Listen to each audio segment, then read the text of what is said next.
vegetable garden should be fun and productive. Today I'm going to give you 3 tips so you can be successful.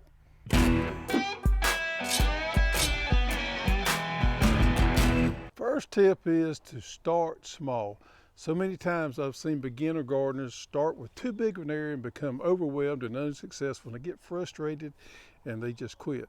We put in this 20 by 20, and that is 20 feet by 20 feet garden last year, just to show you how much you can produce off a small area. So let's take a look at this 20 by 20 garden. Now, me and my family love broccoli, and I always recommend growing things that you and your family are going to enjoy. This broccoli here, we got a whole row of it, and it's coming in now so that we can start harvesting it. And I want you to look at these beautiful heads that we have growing in this broccoli here. We've got a couple of cherry tomato plants here, and cherry tomatoes normally are real productive, so a couple of plants is more than enough to supply for our family here. We love to eat them as snacks, also to put them in our salads. Now, these are indeterminate types, so we have to trellis them to keep them up off the ground. And we have 4 pepper plants. Now, there are several different types of peppers. You got your hot peppers, you got your sweet peppers, you got your snacking peppers, and of course bell peppers that we have right here. Normally, it only takes 1 or 2 plants of each type of pepper that you enjoy. Pepper plants are normally really productive. We've incorporated some vertical gardening in our 20 by 20 spot because we want to maximize all the space that we can here. We have a 10-foot row that we use our Hortonova trellis to trellis these Max Pax cucumbers. Now, this is a pickle type cucumber that works great in a trellis. We got a 10-foot row here, and we'll have plenty of pickles to enjoy. And we love kohlrabi, so I got about an 8-foot row here of kohlrabi. Now, this is quick star variety, and this stuff grows off, as the name implies, really quick, about 45 days here. An 8-foot row will produce somewhere around 16 plants, which will be a plenty for us. So we've incorporated 3 of these raised beds in our 20 by 20 garden. Now, these are metal raised beds that I got from the big box store. They're kind of expensive, but I like them because they're really durable. Now, I always try to incorporate flowers in my vegetable garden as much as I can.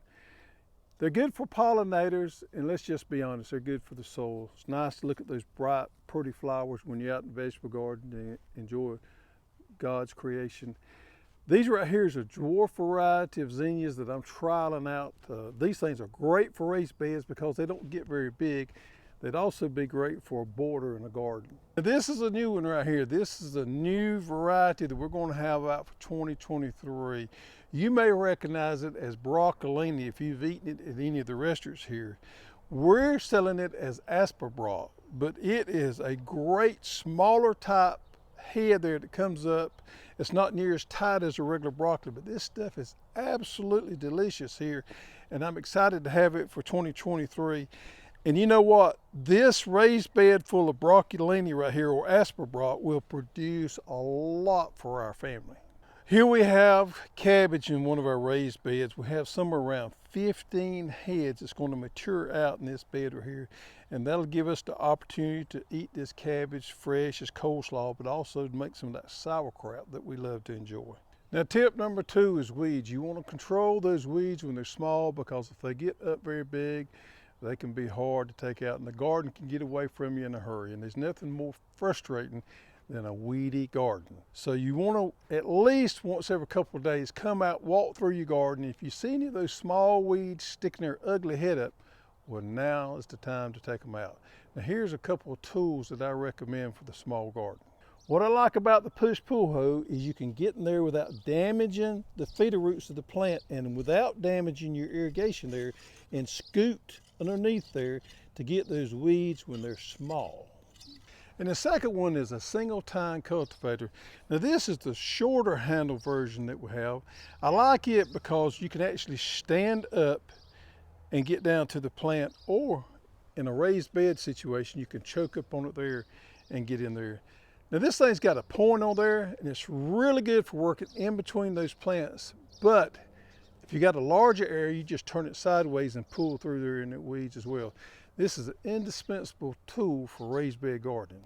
Tip number 3 is irrigation. While you can certainly use a hand watering to water your garden, I think a drip irrigation system is a lot better. There's a lot of these smaller drip irrigation systems out there nowadays, and we've been developing our own for the last few months also. We still use a filter regulator combo because we got to reduce our pressure. But we're able to use this smaller drip line called PEP line, and this PEP line have the emitters built already in every 6 inches. Now this is ideal for raised beds and small gardens. The limitations to it is you can't run more than 30 feet off your trunk line. But that's not a problem in this 20 by 20 garden. So this type system works extremely well. Now, why do we want to use a drip irrigation system? Well, number one, we know we're all stressed on time. So why do you want to stand there with a watering wand? And normally with a watering wand, you don't water deep enough. You do shallow watering. With drip irrigation, you tend to water longer and get deeper irrigation for that plant to be healthier. Also, you're putting the water exactly where the plant is, and you're not watering the middles where the weeds grow. So we're being a lot more efficient on our weed management, but not watering the weeds and only watering the plants. And lastly, we're conserving water. We're not putting water where it didn't need to go.